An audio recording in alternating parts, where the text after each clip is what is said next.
जी students, अब हम एक और इम्पॉर्टेंट क्लास के अंदर ज़ाहिर है जिस तरह हमने पिछले लेक्चर से रेडिकल एक्सप्रेशंस का काम शुरू किया था, तो अभी हम इसमें कंपोजिट रेडिकल एक्सप्रेशंस पर काम करेंगे। Composite radical expressions. अब कंपोजिट रेडिकल एक्सप्रेशन क्या है, क्योंकि इससे पहले मैंने आपको रेडिकल का कॉन्सेप्ट करवा दिया है, सो अभी हम जाएंगे थोड़ा सा कंपोजिट की तरफ। कंपोजिट में ये होता है जैसे कि लेट सपोज मेरे पास एक एक्सप्रेशन है एक्स स्क्वायर माइनस वन और इस पर है होल अंडर रूट। इसको कहते हैं होल अंडर रूट या होल स्क्वायर रूट। होल का मतलब ये होता है कि दो या तीन टर्म्स हैं तो वो सारी की सारी जो है ना, दोनों या तीनों जो है वो अंडर रूट में है। अब इसके ऊपर हमने काम करना है और इसका डेरिवेटिव हमने निकालना है। अच्छा जी, अब सबसे पहली चीज़ तो ये है कि इसका डेरिवेटिव निकालने के लिए एज़ यू नो कि हम पावर रूल पर काम कर रहे हैं। और हमारी ये जो इनिशियल क्लास है इसमें हम ज़ाहिर है कि सिर्फ पावर रूल पर काम कर रहे हैं। ये इसका general formula n into x और raise to power n minus one, ये जनरल फार्मूला है जी इसका।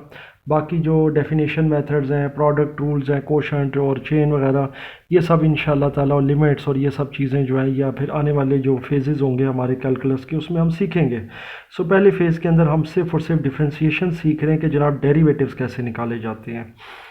अब आते हैं जी हम कंपोजिट रेडिकल एक्सप्रेशन की तरफ। हमारे पास अब ये जो एक्सप्रेशन है एक्स स्क्वायर माइनस वन, ये बेसिकली एक एक्सप्रेशन है और दो टर्म्स हैं। ये वाली जो टर्म है ये एक्स की स्क्वायर डिग्री है और ये वाली टर्म जो है ये कांस्टेंट टर्म है, और ये दोनों की दोनों अंडर रूट में है। तो ये आई एम श्योर आपको समझ आ गई, इसलिए इसको कहा जाता है कंपोजिट रेडिकल एक्सप्रेशन। अब इसका डेरिवेटिव निकालना है। डेरिवेटिव के लिए जी हम डेल्टा बाई डेल्टा एक्स करेंगे सबसे पहले, और उसके बाद इसको एक बार हम x square minus one under root ऐसे लिख देंगे।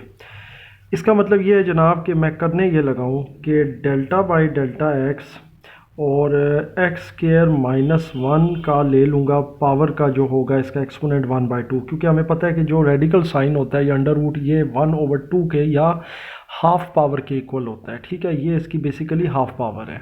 सो आई एम श्योर आपको यहाँ तक की चीज़ क्लियर होगी है, ये हम पिछले लेक्चर से भी लेके चल रहे हैं। सो आई एम श्योर आपके लिए मुश्किल नहीं है।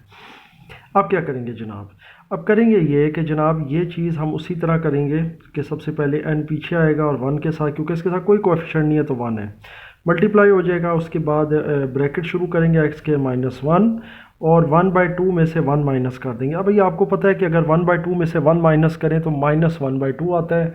सो ये कोई इतनी बड़ी रॉकेट साइंस नहीं है, इससे पिछले भी लेक्चर में हम ये चीज़ कर चुके हैं, लिहाजा भी मैं डायरेक्टली ये लिख दूंगा। वन बाई टू को वन से मल्टीप्लाई करें तो क्या होता है, खैर वो भी कर लेंगे। अब एक चीज़ इंपॉर्टेंट देखिएगा, क्योंकि ये अब कंपोजिट है, इसमें आपके पास दो टर्म्स हैं और इसकी पावर है, तो एक बार इसके जो अंदर की टर्म्स होती हैं इनका भी डेरिवेटिव आपने लेना है, याद रखिएगा। ठीक है, यानी कि ये चीज़ तो वही आ गई जो हमारा एक पिछला रूल चल रहा है, लेकिन एक बार इसके अंदर की टर्म्स का भी डेरिवेटिव लेना है, यानी डेल्टा बाई डेल्टा एक्स और एक्स स्क्वायर माइनस वन अंदर की टर्म का। इसकी पावर नहीं लिखेंगे, ये जो पावर है वन बाई टू, सिर्फ इसमें ये फ़र्क है।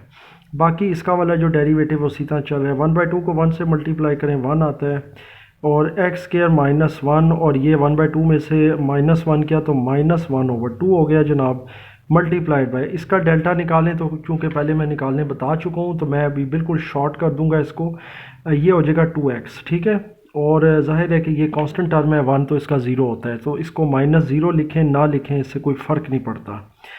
अच्छा जी, अब ये चीज़ आ गई है, इसका एक स्टेप और कर लेते हैं जी। One by two x square minus one और minus one by two multiplied by two x. ठीक है, ये मल्टीप्लाई का साइन है, एक्स नहीं है। ठीक है, हो गया। अच्छा जी, अब ये जो टू एक्स है ना ये हमेशा जाता है पीछे, यानी कि इसके कोएफिशिएंट के साथ मल्टीप्लाई होता है। ये मैं इसके साथ बना देता हूँ कि ये वाली जो टर्म होती है ये मल्टीप्लाई इसके साथ होगी, तो टू एक्स को वन बाई टू के साथ मल्टीप्लाई कर देते हैं। ये देखें जी, one by two multiplied by two x. ठीक है, और into x square minus one और इसकी जो पावर है इन्वर्स हाफ है, इसको इन्वर्स हाफ भी कह सकते हैं, माइनस वन बाई टू। अब टू एक्स का ये होगा कि ये टू इस टू के साथ कैंसिल होगा, सिंपल एक्स रह जाएगा। आई एम श्योर आपको ये चीज़ क्लियर हो गई है। और इसके बाद रह जाएगा एक्स के माइनस वन और जाहिर है कि इसकी पावर है इन्वर्स हाफ है। अब ये जो आपको पता है इन्वर्स है माइनस वन बाई टू है, इसको रेसिप्रोकल करेंगे, यानी कि इसको one over x square minus one की शक्ल में लिखेंगे तो वन ओवर में ये होगा कि ये जो पावर होगी ना इसकी नेगेटिव में पॉजिटिव में चली जाएगी। एक्स उसी तरह न्यूमरेटर में है तो ये एक्स आपका इधर आ जाएगा। इसको यूँ मैं ब्रैकेट में डाल देता हूँ। एक्स को वन के साथ मल्टीप्लाई करें तो एक्स आ जाता है। अब फाइनल आंसर मैं कैलकुलेट करने लगा हूँ। एक्स स्केयर माइनस वन और अगेन अंडर रूट में आ गया क्योंकि आपको पता है 1/2 अंडर रूट के बराबर है। सो this is your final answer. I am sure आपको ये टेक्निक और ये चीज़ यहाँ तक समझ आ गई कि किस तरीके से एक कंपोजिट जो रेडिकल एक्सप्रेशन है हम उसका डेरिवेटिव कैलकुलेट करते हैं। ये तो जनाब इस लेक्चर की एक एग्जांपल होगी। मैं कोशिश करता हूँ कि एक एग्जांपल आपको और करवा देता हूँ इसके अंदर, इसी से रिलेटेड है, इसी से मिलती जुलती कोई करवा देता हूँ। मिसाल के तौर पर x³ माइनस 5 और अंडर रूट है। अब इसका हमने डेरिवेटिव कैलकुलेट करना है। अच्छा, अब जाहिर है कि आप कहेंगे कि जी ये x² minus one under root थी तो ये x³ माइनस 5 है या प्लस 5 भी हो सकती है, वट एवर। तो मिलती जुलती टर्म्स है तो इसमें कौन सी डिफरेंट चीज़ होगी? असल में डिफरेंट नहीं होती लेकिन थोड़ा सा फ़र्क ज़रूर आता है इन दी एंड को इसके आंसर में। जैसे अब आपने ये आंसर देखा है, इसको भी आपने ज़ाहिर फॉलो करना है ना जब अपने पास, तो फिर आप इसको भी कीजिएगा तो आपको आइडिया हो जाएगा। अच्छा, अब इसका ये मामला है कि सबसे पहले आपने डेल्टा बाई डेल्टा एक्स और इसके अंदर हमने ये वाला जो फंक्शन है ये पुट कर देना है x³ माइनस 5 और ये अंडर रूट में आ गया। तो ज़रा अंडर रूट पहले खोल लेते हैं जी। तो डेल्टा बाई डेल्टा एक्स, क्योंकि पावर रूल अप्लाई करना है तो x³ माइनस 5 और पावर इसकी आ गई है 1/2। ठीक हो गया, यहाँ तक आई एम श्योर ईजी हो गया जी। अब इसको लेकर चलते हैं जी हम अपने नेक्स्ट पेज पे। डेल्टा ओवर डेल्टा एक्स और जाहिर है कि ये x³ माइनस 5 है तो x³ माइनस 5 और माइनस 1/2 हो गया और ज़ाहिर है यहाँ पर 1/2 मल्टीप्लाई 1 हो जाएगा। आपको पता है ये 1/2 में से अगर 1 निकालें तो माइनस 1/2 आ जाता है। इसी तरह डेल्टा बाई डेल्टा एक्स, जैसा कि मैंने बताया पिछली एग्जांपल में कि इसका डेल्टा अलग से लेना है, सो x³ माइनस 5 हो जाएगा। ठीक है, अंदर की टर्म का हमने डेरिवेटिव अलग लेना है। सो अब ये आई एम श्योर एक चीज़ क्लियर हो गई है। 1/2 को 1 से करें तो सिंपल वही रहता है, 1/2 इंटू x³ माइनस 5 और माइनस 1/2 और इसका अगर डेरिवेटिव लें तो इसका डेरिवेटिव आ जाता है 3x²। और मैं बिल्कुल शॉर्ट कर रहा हूँ, डायरेक्ट कर रहा हूँ क्योंकि इसका कैलकुलेट करना हमें आता है, हमें कोई इशू नहीं है। कांस्टेंट टर्म 0 के बराबर है, लिखना चाहें तो -0 लिख दें, ना लिखें तब भी कोई इशू नहीं है।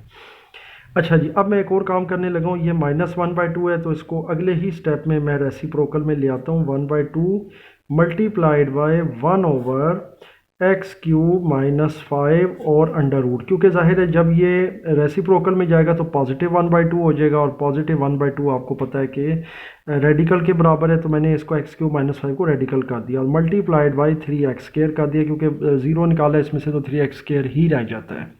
सो आई एम श्योर यहाँ तक आपकी ये बिल्कुल ठीक जा रही है। अगर 1 को 1 से मल्टीप्लाई करें तो 1 ही आता है और नीचे जो है ये है जी 2 और जाहिर है मल्टीप्लाई हो रहा है ये आपका x³ माइनस 5 और multiplied 3x²।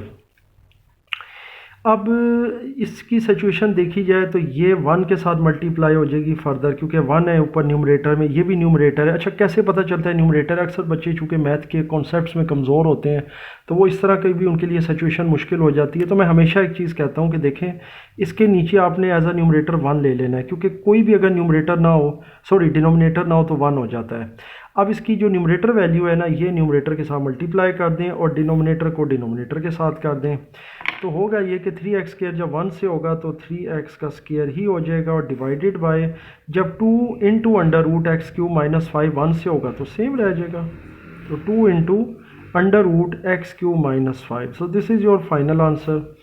I am sure आपको इस लेक्चर में ये दोनों एग्जांपल जो थी कंपोजिट रेडिकल एक्सप्रेशन की समझ आ गई हैं।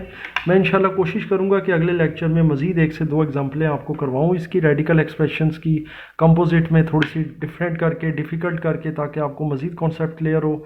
फिर भी अगर आपका इसमें कोई क्वेश्चन हो या कोई किसी किस्म का आपको प्रॉब्लम आ रहा हो तो मुझसे आप ज़रूर शेयर कीजिएगा।